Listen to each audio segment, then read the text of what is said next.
What's up guys, in this video I'm going to show you how you can remove watermarks from any image for free. But before I start, please don't forget to subscribe to my channel because at 10,000 subscribers I'm going to show you all of my YouTube data and my growth strategy on how to make money online and create a passive income. So let's jump into it now. Right now we're on the watermark remover screen that we will upload the image in later. But first we're going to select an image.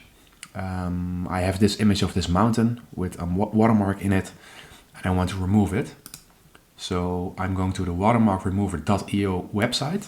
It's completely for free. And I'm going to press upload image.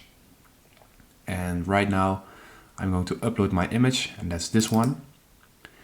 And the watermark will now be removed by the software within this site. It's processing now. And that's it, guys. This is the original picture, and now it's removed and I can download it. And yeah, it will be on my folder, on my drive. So that's it, guys. Thank you guys for watching. If you like this video and if this video helps you out, please like. Consider subscribing for more videos, and I'll see you guys in the next video. Okay, bye bye.